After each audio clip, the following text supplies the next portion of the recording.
একমাত্র কুরআনুল কারীমের আকর্ষণে। একটু আওয়াজ করে বলুন ঠিক কিনা। কারণ আমরা সবাই হলাম মুসলমান। মুসলমান তো সবাই। এত আওয়াজ আসতে হলো কেন? সন্দেহ আছে? সবাই মুসলমান তো? কারা কারা মুসলমান হাত উঁচু করে দেখায়। মাশাআল্লাহ, আল্লাহ কবুল করুক। সকলেই বলি আল্লাহুম্মা আমিন। যিনারা মেনে চলেন একমাত্র আল্লাহর কালাম, তাদেরকেই কিন্তু বলা হয় মুসলমান। আজ যারা আমরা বাড়ি থেকে ধর্মীয় সভা কুরআনুল কারীমের কথা শুনবার জন্য বাড়ি থেকে এসেছি, আসার পরে দোকান ছেড়ে দিয়েছি, রাস্তা ছেড়ে দিয়েছি, যারা ডাইরেক্ট মজমার ভিতরে বসে আছি, আমরা সবাই হলাম ভাগ্যবান। আর যারা আসেন নাই, দোকানে এলোমেলো হয়ে আছেন, বাইরে রাস্তায় কোনায় বসে বসে বিড়ি টানছেন, এদিক সেদিক ঘোরাফেরা করছেন, তেনারা সবাই হলো বিশাল বড় বুদ্ধিমান। ওদিকে বুদ্ধিমান, এদিকে ভাগ্যবান। আপনারা কোনটা পছন্দ করেন জানিয়ে দেন। ভাগ্যবান। কারণ ভাগ্যবানদের সাথে আছে রহমান, আর বুদ্ধিমানদের পাশে আছে শয়তান। তাই এখনো যারা দাঁড়িয়ে আছেন, নিজেকে ভাগ্যবান যদি বানাইতে চান, তাহলে জান্নাতের বাগানে এসে শামিল করে দেখিয়ে দেন। আমি বলছিলাম, আমরা যারা এখানে বসে আছি, মুসলমান কাকে বলে? মাননেওয়ালাকে বলে মুসলমান, তাই তো? কারা কারা এখানে মাননেওয়ালা মুসলমান হাত উঁচু করে দেখায়। মাশাআল্লাহ, নারে তাকবীর। আর উচ্চ কণ্ঠে বলি নারে তাকবীর। হাত নামান। কারা কারা অরিজিনালে মাননেওয়ালা মুসলমান? 1 মিনিটও লাগবে না, আপনার আসল হয়ে যাবে প্রমাণ।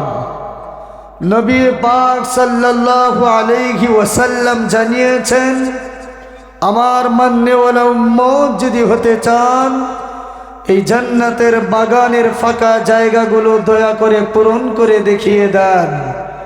তাহলে কার কার সামনে এখনো ফাঁকা জায়গা আছে? আর সে হাত তুলেছে কিনা সবারই নজরে আছে। আসলে অরিজিনালে মুসলমান না নিজে থেকে ভেজাল মার্কা মুসলমান, এবার টের পাওয়া যাবে। একটু চেপে চেপে বসে যাই, সামনের ফাঁকা জায়গাটা পূরণ করে দেখিয়ে দেয়। কেউ কাউকে জোর করব না, আর কথাও বলবো না। কাউকে জোর করে হাত তোলানো হয় নাই, নিজ ইচ্ছায় সকলে হাত উঁচু করেছেন, মাননেওয়ালা মুসলমান বলে দাবি করেছেন। তার প্রমাণটা আপনি করে দেখিয়ে দেন।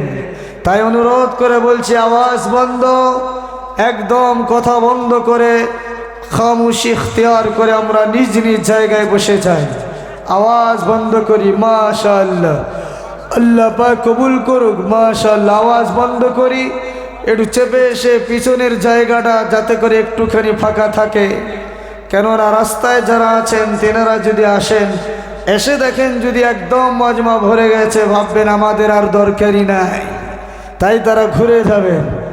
দেখেন মাশাআল্লাহ, পিছনে অনেকটা জায়গা বেরিয়ে গেছে।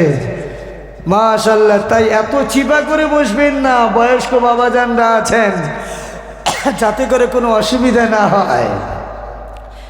যাই হোক, আল্লাহ পাক আমাদের কবুল করুন। সকলেই বলি আল্লাহুম্মা আমিন। আউযু বিল্লাহি মিনাশ শাইতানির রাজীম।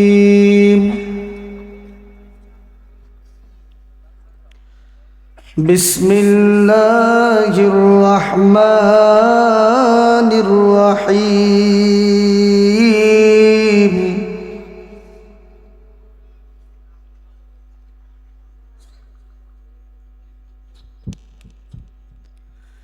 والتين والزيتون وطور سينين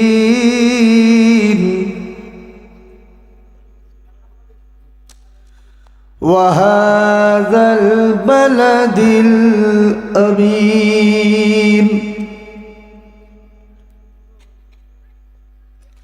صدق الله العظيم.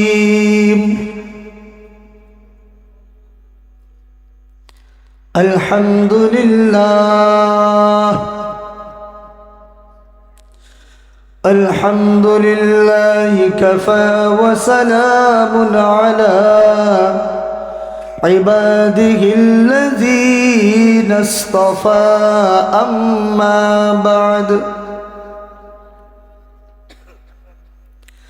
فقد قال الله تبارك وتعالى أعوذ بالله من الشيطان الرجيم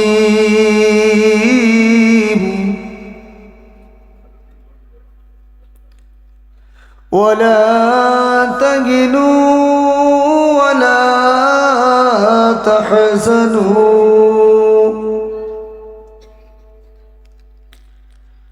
ولا تحزنوا وأنتم الأعلون إن كنتم مؤمنين.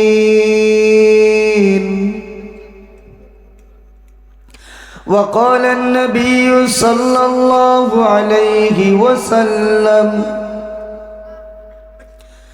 اقرأ وارتقي ورتل كما كنت ترتل في الدنيا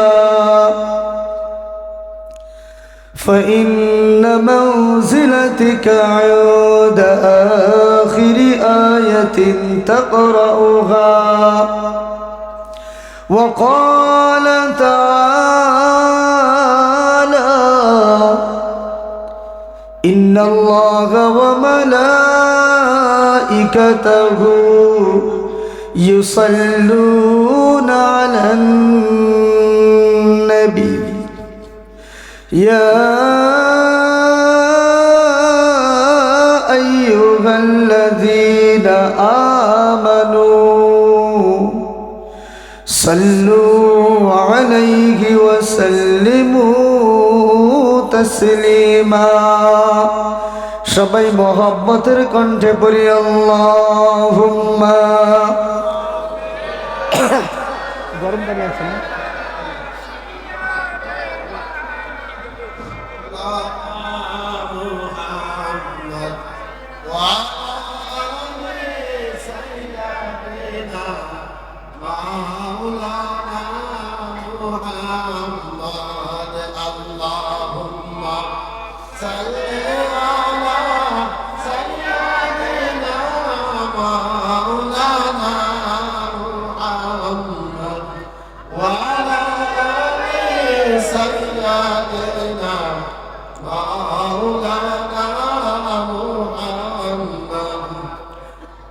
इरशाद किबरिया गए ऐलान मुस्तफा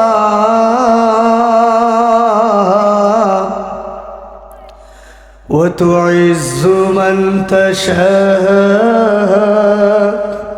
व तुज़िल्लु मन तशाअ। इरशाद किबरिया गए ऐलान मुस्तफा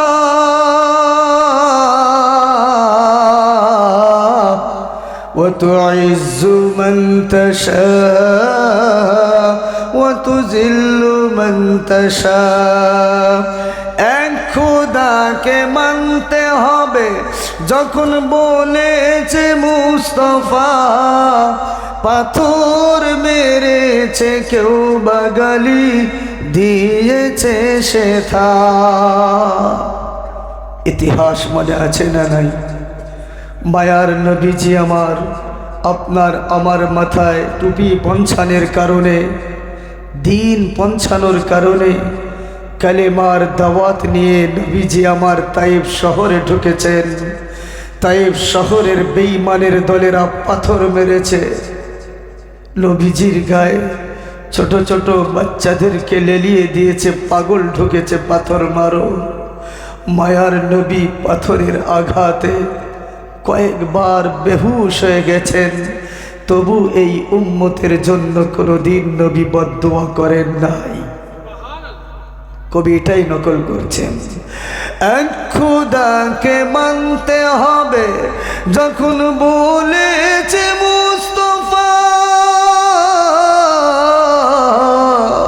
পাথর মেরেছে কেউ বাগালি দিয়েছে সে থা, তবু হাসতে হাসতে করেন নবী এই উম্মতের তরে দোয়া। ও তুইজ্জু মান তাশা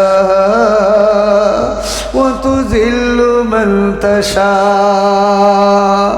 নমরুদ আগুনে ফেলে ইব্রাহিমকে পুরাতে, আগুন ফুলের বাগান তার ইশারাতে। ইতিহাস মানে নাই? সাইয়্যিদিনা ইব্রাহিম আলাইহিস সালাতু সালাম হকের দাওয়াত দেওয়ার কারণে নমরুদ বাদশাহ বিশাল অগ্নিকুণ্ড তৈরি করে ইব্রাহিম আলাইহিস সালাতু সালামকে অগ্নিকূপে ঠেলে দিয়েছেন। ওই কঠিন আগুনকে ফুলের বাগান বানিয়েছেন তিনি হলেন কে? আওয়াজ নাই, তিনি হলেন কে? কবি সেটাই নকল করেছেন। নমরুদ আগুন ফেলে ইব্রাহিমকে পুরাতে, আগুন ফুলের বাগান তার ইশারাতে। বিশ্ববাসী ডেকে বলে খুদার দুশমন দেখে যা, ও তুইজ্জু মান তাশা ও তুযিল্লু মান তাশা। ফিরাউনকে চোবাইয়া মারে যেই নীল নদীতে, মূসাকে পার করিয়ে দিলেন আপন কুদরতে। মূসা নবী আলাইহিস সালাতু সালাম হকের দাওয়াত দেওয়ার কারণে ফেরাউন গোটা লস্কর সহকারে ধাওয়া করেছিল। সামনে গিয়ে দেখে পানি আর পানি, কোনো রাস্তা নাই, কিন্তু হকের উপরে টিকে থাকার কারণে পানির উপর দিয়ে রাস্তা বাহির করেছেন। তিনি হলেন কে? আওয়াজ নেই, তিনি হলেন কে? এই গজল থেকে শিক্ষা নেওয়ার দরকার।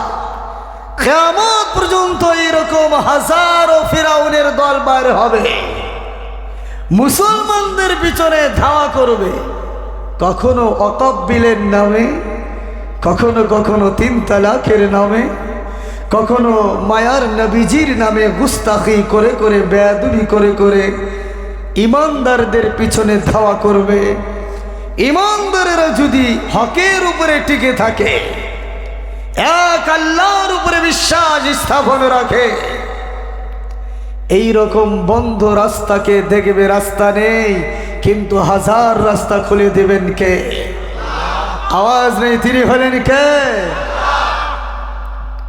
মোর নবীকে মারার তোরে কুয়া খুলিল, খুলিয়া আবু জাহল নিজেই পড়িল।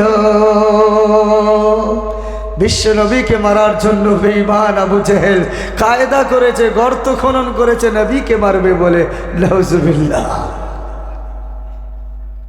যে নবীজি নামাজে যাবেন, গর্ত ঢাকনা দিয়ে রেখেছে, কায়দা করে পড়ে গেলে মরে যাবে, কিন্তু অবশেষে ওই গর্তে কে পড়ে মরেছে? আওয়াজ নেই, কে? ইতিহাস থেকে শিক্ষা নেওয়ার দরকার। কিয়ামত পর্যন্ত ইমানদারের জন্য, মুসলমানের জন্য গোটা পৃথিবীর বেদিনের দলেরা আবু জেহেল মার্কার দলেরা মুসলমানের জন্য হাজারো গর্ত খনন করবে, অনেক ফাঁদ তৈরি করবে, জাল আড়বে, কিন্তু মুসলমান যদি হকের উপরে টিকে থাকে ওই জালে ওই ফাঁদে পড়ে পড়ে কে মরবে? আল্লাহ তাদেরকেই মারবে। জোরে বলি সুবহানাল্লাহ। হকের উপরে মুসলমান থাকবে তো ইনশাআল্লাহ, থাকবে তো ইনশাআল্লাহ। মোর নবীকে মারার তরে কুয়া খুলিল, খুলিয়া আবু জাহেল নিজেই পড়িল। মক্কাবাসী ডেকে বলে মরার কায়দা দেখে যা, وتعز من تشاء وتذل من تشاء اے خدا اگر تو کرم کرے زباں پہ بات ایسی دے جو دل پہ اثر کرے. সবাই পড়ি বলগল ওলা বিকমালিহি কশফত দুজা বিজমালিহি হাসানাত জামিউ খিসালিহি সাল্লু আলাইহি ওয়া আলিহি. সকলেই পড়ি সাল্লাল্লাহু আলাইহি ওয়াসাল্লাম.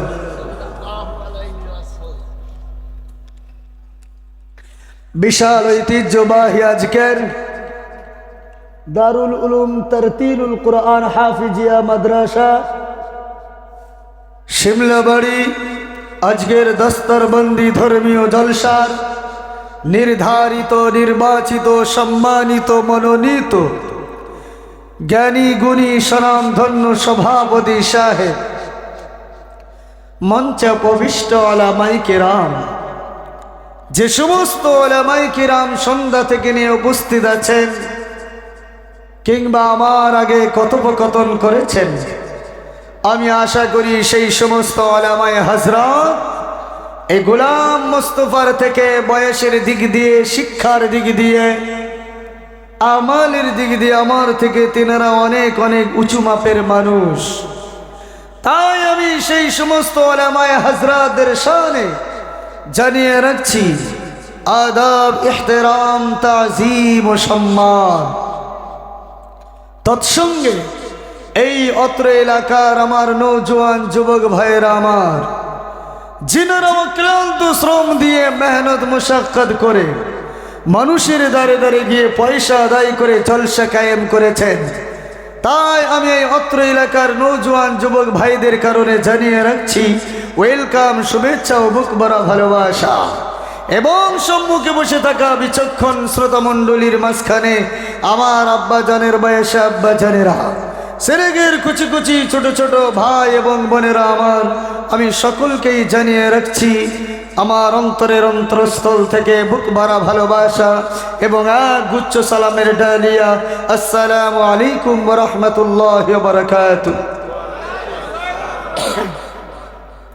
সমস্ত প্রশংসার একমাত্র মালিক হলেন আমার, আওয়াজ নেই, তিনি হলেন আল্লাহ।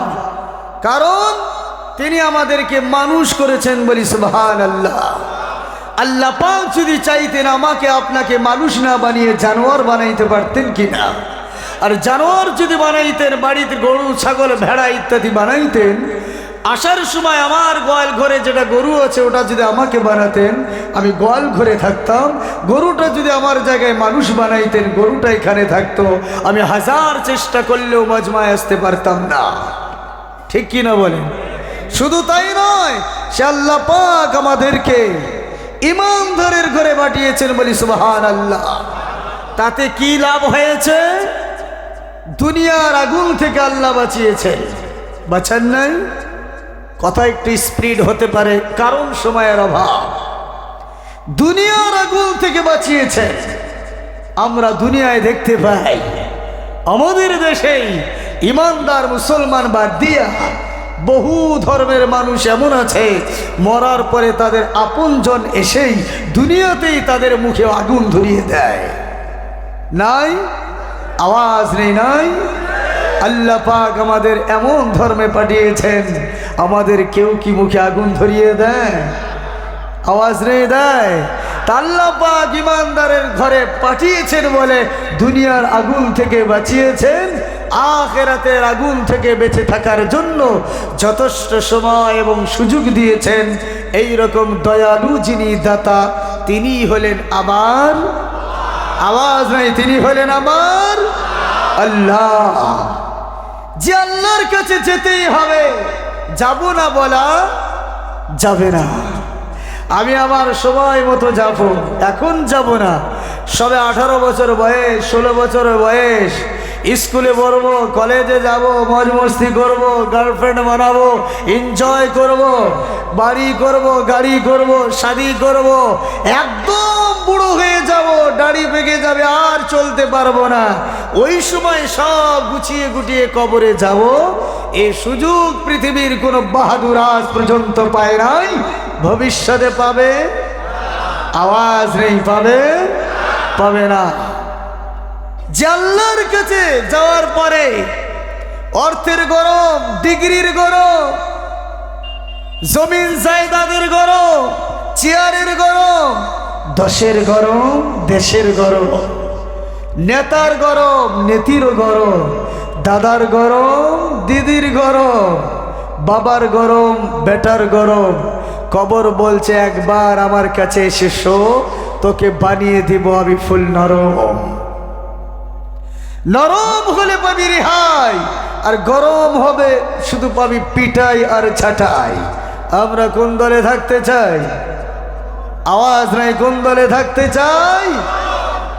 তাহলে প্রশংসা করব কার? আওয়াজ নেই কার? খাওয়ার সময় নাম নেব কার? ঘুমানোর সময় কার? ঘুম থেকে উঠার সময় কার? চুরি করার সময় কার?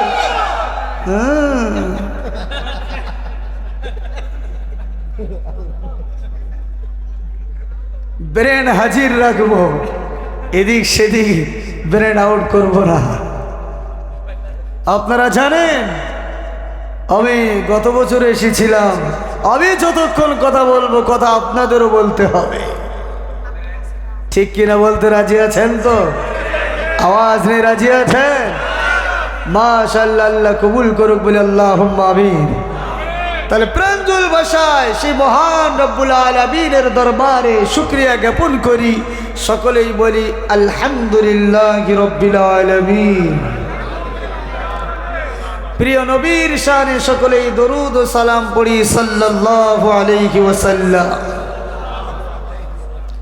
ভাইয়েরা আমার, আব্বা জানেরা আমার, আমি ভূমিকায় বেশি সময় নিলাম না। আজকে যেহেতু এসে অন্তত 5 জন ছাত্রর মাথায় পাগড়ি প্রদান করা হলো, এটা খুশির বিষয় কিনা? আওয়াজ নেই, খুশির বিষয় কিনা? যাই হোক, আমরা আজকে এসে আমরা খুব খুশি হয়েছি, এবং আমরা যারা যারা উপস্থিত হয়েছি বাড়িতেই ঠান্ডার দিনে আরামের বিছানা ছেড়ে দিয়েছি, নতুন নতুন খাট পালং সব ছেড়ে দিয়ে ডাইরেক্ট খেরের উপরে নিচে ভালো জামা পরেও বসে আছি, ঠিক কিনা বলেন? আচ্ছা বলুন তো, আপনি আমার যতই ভালোবাসুন না কেন, যতই মহব্বত করুন না কেন, আপনি যদি আমার বাড়িতে যান আর যাওয়ার পরে ভিআইপি চেয়ার যদি থাকে সরিয়ে দিয়ে, এগুলো কি বলেন আপনারা? খের বলেন। আমি দৌড়ে গিয়ে এক পাজা খের খুলে এনে মাটিতে বিছিয়ে দিয়ে আপনাকে বসতে দেই, সত্যিকারে উত্তর দিবেন মনে মনে মিজাজটা খারাপ হবে কি হবে না? আওয়াজ নেই, হবে কি হবে না? এখানে কুমুটিরা কি বিছিয়ে দিয়েছেন? খের। এখানে গরম হয়েছে না? আমার বাড়িতে ফুল গরম, মিজাজও গরম। বলে আমাদের এলাকায় গেছো, কত সুন্দর জায়গা দিয়েছি, এবার আসবে আর তার দেখতে পারবে তোমার চেয়ার আর কপালে জুড়বে না। তা আমার বাড়িতে গিয়ে ফুল গরম, এখানে বসে একদম মাটির মানুষের মতো নরম। তার কারণ কি গো বলেন? আমার মনে হয় প্রত্যেকটা মানুষ একটাই উত্তর দিবেন, হুজুর এ দুনিয়া চিরজীবন বেঁচে থাকার জায়গা নয়। দুনিয়াতে গরমের সময় মাথার উপরে 9,30,00,000 মাইল উপরে সূর্য, তারপরেও মাথার ঘেলুগুলো যেন গরম হয়ে যায়, ছাতি না ধরলে পারি না। মরার পরে ওই সূর্য মাথার উপরে চলে আসবে, সূর্যের তাপের কারণে মাথার ঘিলুগুলো টাস টাস করে ফুটবে, নাকের কানের ছিদ্র দিয়ে ছিটকে ছিটকে বাহির হবে। এ কঠিন আযাব আমরা সইতে পারবো না, তাই জলসা বাড়িতে আসলাম। আসার পরে ওয়াজ নসিহত শুনে আমল করে জাহান্নাম থেকে যেন বাঁচতে পারি আর জান্নাতের মেহমান যেন হতে পারি। জোরে বলুন, এই আশা ছাড়া অন্য কোনো আশা আছে? আওয়াজ নেই আছে? নাই। তাহলে কারা কারা সত্যিকারে জাহান্নামের ভয়ে আর জান্নাতে যাওয়ার আশায় এসেছি? একবার হাত উঁচু করে দেখাই। মাশাআল্লাহ, নারে তাকবীর। আর জোরসে বলি নারে তাকবীর, প্রাণ খুলে বলি নারে তাকবীর। আল্লাহ পাক কবুল করুন, সকলে বলি আল্লাহুম্মা আমিন। ভাইয়েরা আমার, আজকে মৌজুটা আমি সাজিয়ে নিয়েছিলাম সত্যিকারে আলাদা মৌজু। যখন এসে দেখতে পেলাম অন্তত 5 জনের মাথায় পাগড়ি প্রদান করা হয়েছে। এ ফসল আপনারাই বয়েছেন, আপনাদেরই ফল।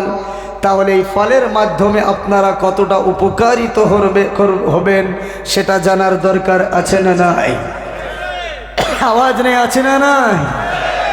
মাদ্রাসার শিক্ষার দরকার আছে না নাই? কোরআনের শিক্ষার দরকার আছে না নাই? এলাকায় মাদ্রাসার দরকার আছে না নাই? জোরসে বলেন আছে না নাই? আজকে মুসলমানেরা অনেকেই মাদ্রাসা পছন্দ করি না, মুসলমানেরা মাদ্রাসায় চাঁদা দিতে যাই না, মুসলমানেরা অনেকেই আছে কোরআনের শিক্ষাটাকে পছন্দ করি না।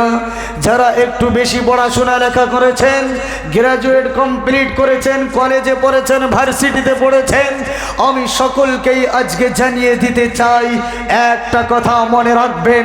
মাদ্রাসার ছাত্রকে দেখে অনেকেই নাক ছিটকায়, হুজুরদের দেখে অনেকেই ঘুরে অন্য রাস্তা দিয়ে চলে যায়। একটা কথা মনে রাখবেন, আপনি জমিদার হয়ে আছেন, আপনি আইপিএস হয়ে আছেন, আপনি এমএলএ হয়ে আছেন, আপনি ডক্টর হয়ে আছেন, আপনি মাস্টার হয়ে আছেন, আপনি ইঞ্জিনিয়ার হয়ে আছেন, আপনি বিশাল বড় কুরসি নিয়ে বসে আছেন, একটা কথা মনে রাখবেন, এই কুরসি যদি আপনার টিকে আছে একমাত্র এই মাদ্রাসার বাচ্চাদের ছাড়া অন্য কোনো কারণ নয়। আপনার বাড়ি টিকে আছে মাদ্রাসার বাচ্চার কারণে, আপনার বউ বাচ্চা নিয়ে বিশাল শান্তিতে আছেন, সুখে শান্তিতে আছেন। এ কারণ কি জানেন? এ বদৌলত মাদ্রাসার বাচ্চা ছাড়া কেউ নয়। আমার সব কিছু টিকে আছে, আমার প্রধানী, আমার এমএলএ, আমার কুরসি, আমার সম্পদ সব টিকে আছে এই মাদ্রাসার বাচ্চার কারণে। এটা আমি আজকে বলে যাব ইনশাআল্লাহ। এবং আমরা যেই মাদ্রাসার বাচ্চার কারণে যেগুলো আমরা পয়সা দিয়ে দিয়ে তিলে তিলে মাদ্রাসা বড় করেছি, এর ফলাফল আখিরে কি হবে, আমাদের কোনো লাভ আছে কি না, মরার পরে কিয়ামতের মাঠে এরাও আমাদের উপকারে আসবে কিনা সেটাও ইনশাআল্লাহ তুলে ধরব। তৈরি আছেন তো ইনশাআল্লাহ? আওয়াজ নেই, তৈরি আছেন ইনশাআল্লাহ? কিন্তু তার আগে একটা কথা মনে করতে চাই, আমরা মুসলমানেরা অনেকে আছি মাদ্রাসা গড়তে চাই না।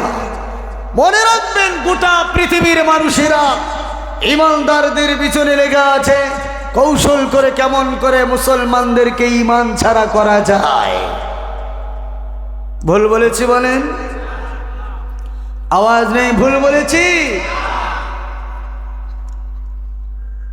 গোটা পৃথিবীর মানুষ চিন্তায় পড়ে গিয়েছিল, নাস্তিকের দলেরা মুসলমানদেরকে এত কৌশল করা হয়, এরা জীবন দিতে রাজি আছে, কোরআন ছাড়তে রাজি নেই।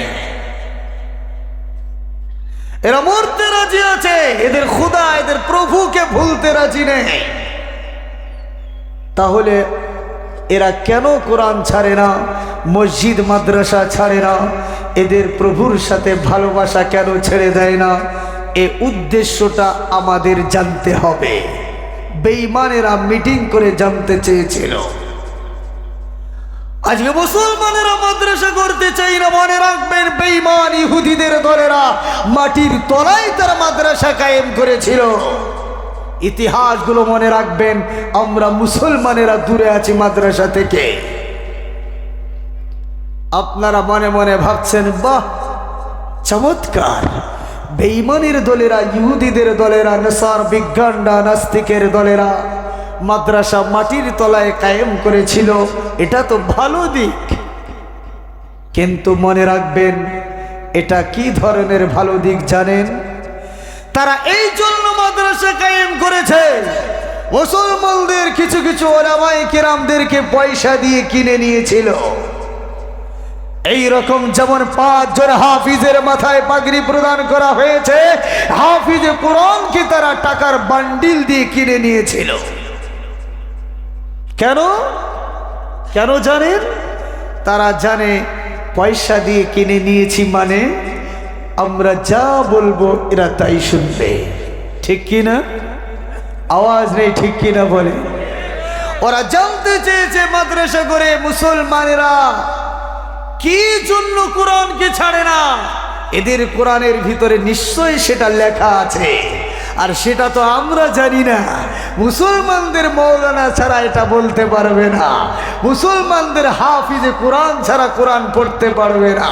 তাই মৌলানা কেউ কিনে নিয়েছে, হুফাজে কিরামদের কেউ কিনে নিয়েছে বেঈমান ইহুদিদের দলেরা। আজকে মুসলমান কত দূরে আছি, বেদিনটা কত এটা নিভানোর জন্য চেষ্টা করছে। দেখে তারা পার্লামেন্টে ডাক করেছে, মুসলমান মৌলানা যাকে পয়সা দিয়ে কিনে নিয়েছে আর হাফিজ কোরআন যাকে পয়সা দিয়ে কিনে নিয়েছে পার্লামেন্টে ডেকেছে, আর হাফিজকে বলেছে তুমি পড়ো মুসলমানদের কোরআনে কি লেখা আছে। মৌলানাকে বলে দিয়েছে তুমি তরজমা করে যাও, আমরা সবাই শুনবো মুসলমানদের আল্লাহ এই কোরআনে কি বলেছে, যার কারণে মুসলমানদের সাথে পারা যায় না।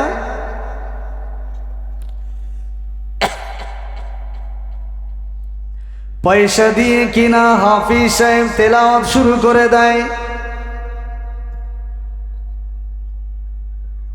প্রথম পারা থেকে তেলাওয়াত শুরু করে দেয়। বিসমিল্লাহির রহমানির রহিম, আলিফ লাম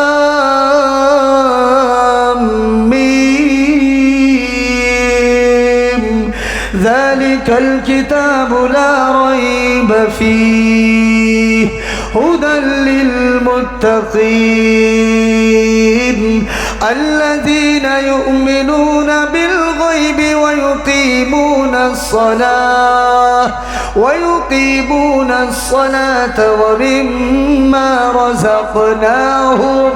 ومما رزقناهم ينفقون। হাফিজে কোরআন তেলাওয়াত শুরু করে দিল বেঈমানদের পার্লামেন্টে। এক পারা হয়ে গেল, দ্বিতীয় পারা হয়ে গেল, 3 নম্বর পারা তেলাওয়াত শুরু করে দিল। 4 নম্বর পারার ভিতরে যখন হাফিজে কোরআন চলে এলো, তেলাওয়াত করতে করতে যখন একটা আয়াতে কারিমা চলে আসলো, যে আয়াত ইহুদিদের বেঈমানদের ব্রেন আউট করে দিয়েছে, যারা মুসলমানদের যখন থেকে পিছনে পড়েছে, ওই সময় যে আয়াত খানা তাদের সামনে চলে এলো, ওই আয়াতটা হলো ওয়ালা তাহিনু ওয়ালা তাহজানু ওয়া আনতুমুল আ'লাউনা ইন কুনতুম মুমিনিন মৌলানা সাহেব তরজমা করে জানিয়ে দিল, ও বেঈমান ইহুদিদের দল, কান খুলে শুনে রে, মহান আল্লাহ এই আয়াতে পাকের ভিতরে জানিয়ে দিয়েছেন ওয়ালা তাহিনু, আল্লাহ মুসলমানদেরকে লক্ষ্য করে জানিয়ে দিয়েছেন ওয়ালা তাহিনু ওয়ালা তাহজানু, কোনো ভয় নেই, কোনো চিন্তা নেই, কোনো গমগিন নেই, ওয়া আনতুমুল আ'লাউনা, গোটা পৃথিবীর মুখে তোমাদের মাথা উঁচু হয়ে থাকবে, তোমাদের সিনাটা চওড়া হয়ে থাকবে, গোটা পৃথিবীতে তোমরা এর রাজত্ব চালিয়ে যাবে। তার জন্য শর্ত হলো ইন কুনতুম মুমিনিন, তোমাদেরকে মুমিন হতে হবে। বলি সুবহানাল্লাহ। বেঈমানেরা জানতে পারল মুসলমানদের আল্লাহ এদের মিথ্যা কথা বলে না, তাদের আল্লাহ কালামে পাকে মুসলমানদের জানিয়ে দিয়েছে যতক্ষণ এদের ভিতরে ঈমান নামে দৌলত থাকবে ততক্ষণ গোটা দুনিয়ায় এরা রাজত্ব চালাবে। বেঈমান ইহুদিরা প্ল্যানিং করলো, সবাই বসে গেল, মাওলানাকে জানিয়ে দিল বন্ধ করে দাও, ও হাফিজ কোরআন তোমরাও চলে যাও, আমাদের যেটা জানার দরকার জেনে গিয়েছি, কেন মুসলমানদের সাথে পাওয়া যায় না, কেন এদের আল্লাহ থেকে আলাদা করা যায় না, এরা কেন কোরআনকে ছাড়তে চায় না, কারণ হলো এদের ভিতরে ঈমান আছে। জোরে বলি সুবহানাল্লাহ। বেঈমানেরা প্ল্যানিংয়ে বসে গেল, তাহলে কি করতে হবে? এদের কৌশল করে ঈমানটাকে আলাদা করে দিতে হবে।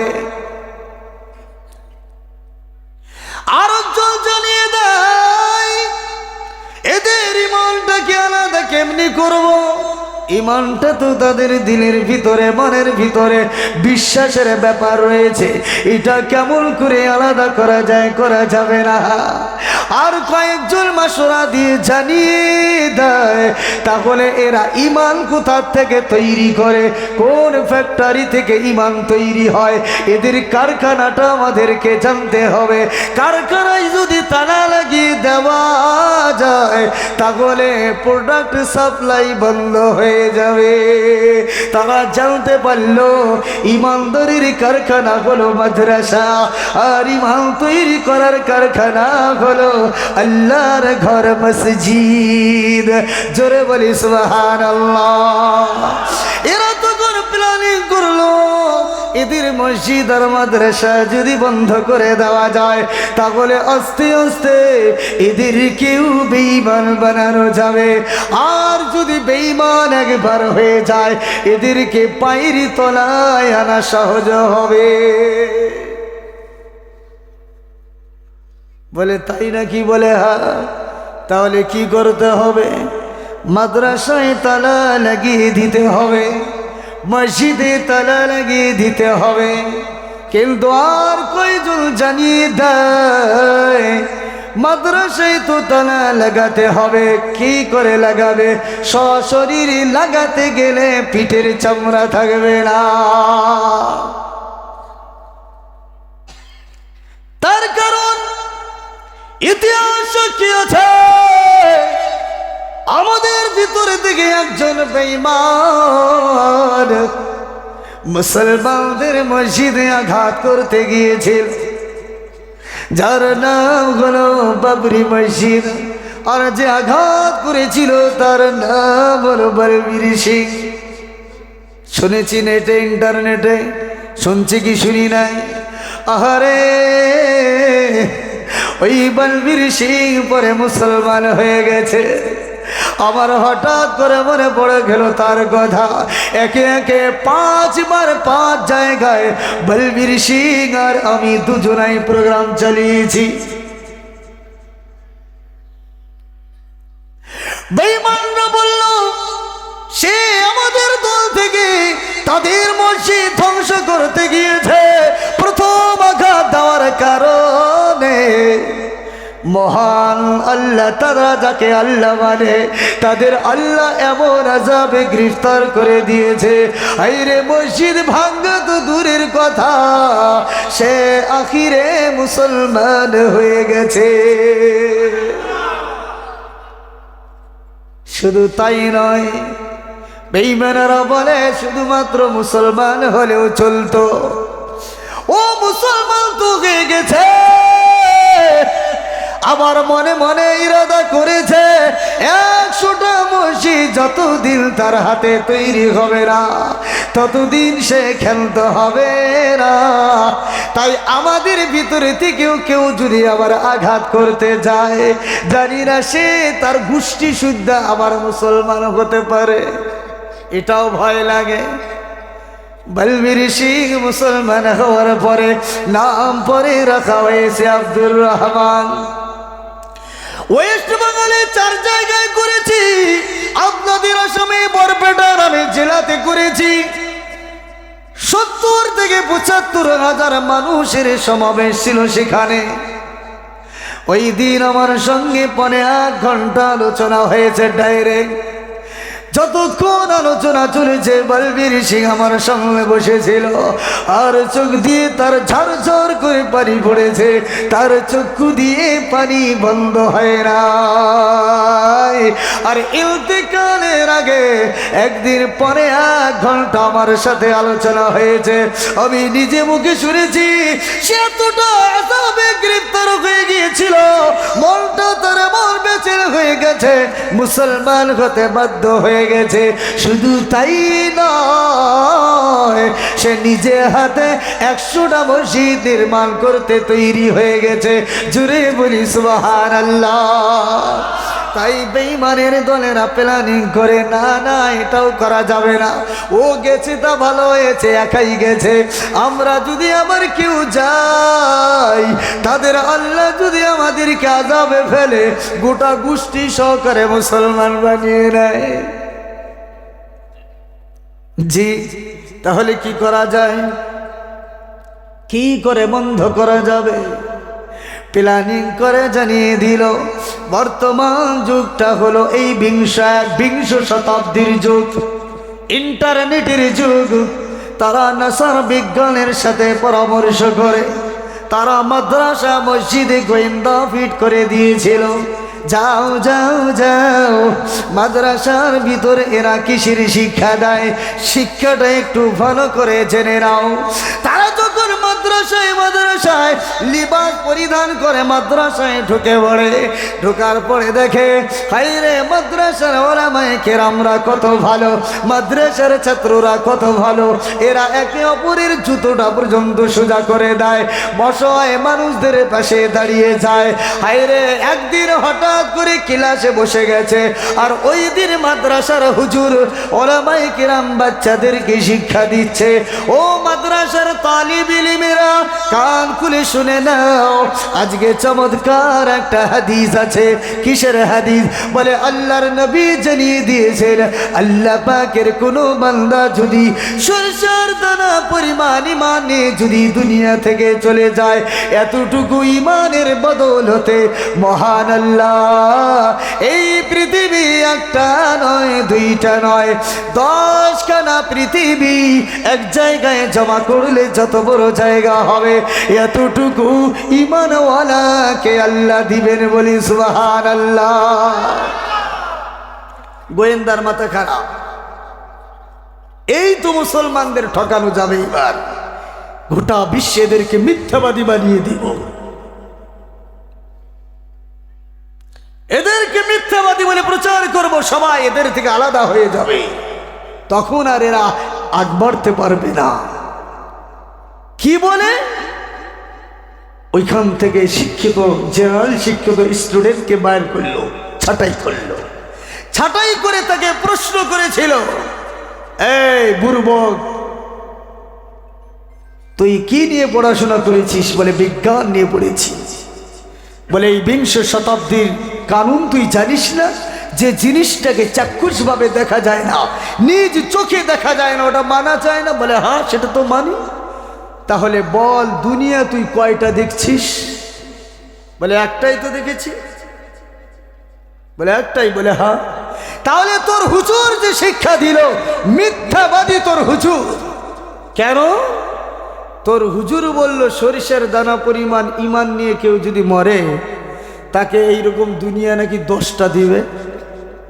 তোর আল্লাহ বলে হ্যাঁ দিবে। তো বলে গোটা দুনিয়ার মানুষের কথা বাদ দে, তোকে যদি আল্লাহ জান্নাত দেয় বল তো বাকি 9টা দুনিয়া পাবে কোথায়? এই তো চোখে দেখা যায় একটাই জান্নাত। ও বলে কথা তো ঠিক, এ তো একদম ঠিক রাইট কথা, কিন্তু ব্রেনটি চিনতে এলো না। হার মানলে হবে না।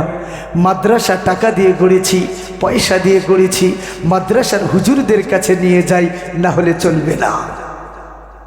ওলামায়ে কেরামের কি দরকার, মাদ্রাসার কি দরকার? যুগে যুগে এইভাবে আসতেই থাকবে, তাদের দাঁত ভাঙার জবাব কোরআন থেকে দিতে হবে। তখন বলল বিজ্ঞান, আমি কিছুই জানি না, আমি বাংলা পড়াশোনা করেছি, আমি জাহেল শিক্ষায় শিক্ষিত হয়েছি, গ্রাজুয়েট করেছি, আমি আল্লাহর কালাম সম্বন্ধে আমি কিছুই জানি না।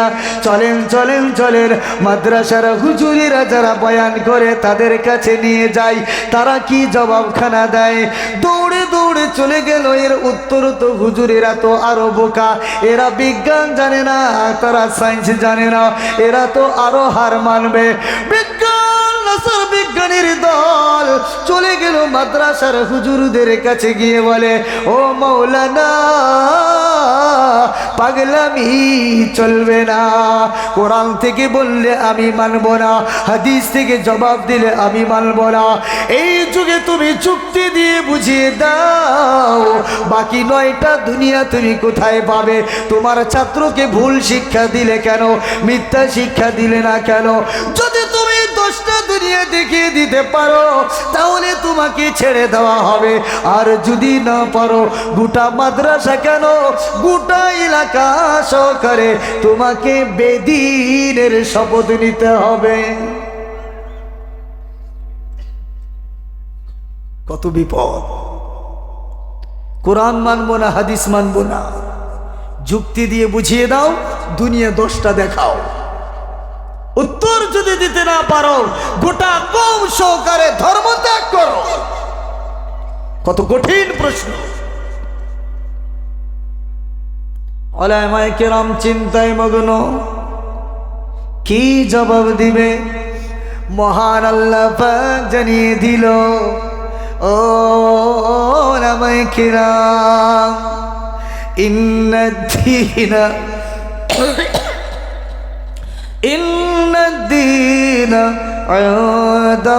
ইনদাল্লাহিল ইসলাম।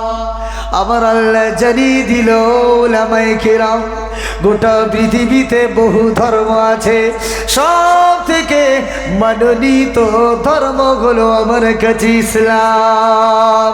জোরে বলি সুবহানাল্লাহ। আল্লাহ প্রিন্টের ভিতরে ওলামায়ে কেরামের জানিয়ে দিলেন, ও মাওলানা কোরআন ভুলে গিয়েছো মনে নাই, সূরা ইয়াসিনটা তেলাওয়াত করো, মনে মনে তেলাওয়াত করতে থাকো, দেখতে পারবে এমন একটা আয়াত তোমার সামনে চলে আসবে। আয়াতখানা হলো ওয়াশ-শামসু তাজরি লিমুস্তাকাররিল লাহা। আমার আল্লাহ জানিয়ে দিলেন, ও মাওলানা বিজ্ঞানের কানটা ধরে জানিয়ে দাও, তারা যেন সূর্যকে নিয়ে একবার ভেবে দেখে। ওই আয়াতের ভিতরে আমি সূর্যকে নিয়ে বলেছি, তারা সূর্যকে নিয়ে একবার ভেবে দেখুক, তাদের নিজের জবাব তারা নিজেই পেয়ে যাবে।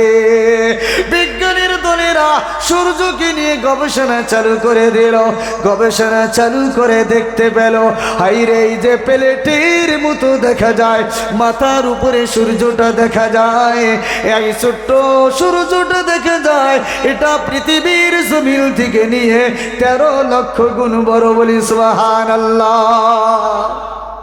বিজ্ঞানটা দেখে, হাইরে 10টা দুনিয়া খুঁজে পেলাম না, আর এইরকম দুনিয়া 13 লক্ষটা দুনিয়া আল্লাহ পাক ওই সূর্যের ভিতরে জায়গা রেখেছে।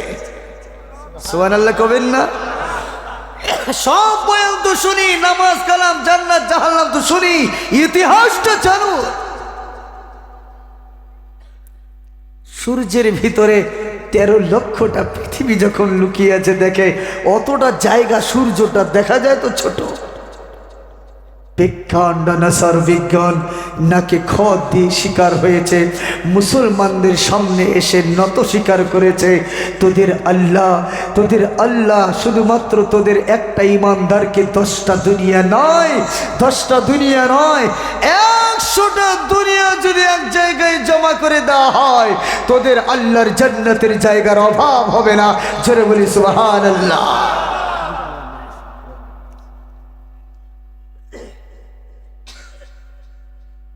যারা বাইরে আছি, দোকানে আছি, ভিতরে চলে আসি। 100টা দুনিয়া দিলেও জান্নাতের জায়গার অভাব হবে না। আল্লাহ জানিয়ে দিলেন, ও মাওলানা, রাত্রি বেলায় ডেকে তার কানটা ধরে মাথা উঁচু করে দে। কোন ধর্মের সাথে পাল্লা নাই, রাত্রিবেলায় কানটা ধরে মাথা উঁচু করে দেখিয়ে দে। সূর্য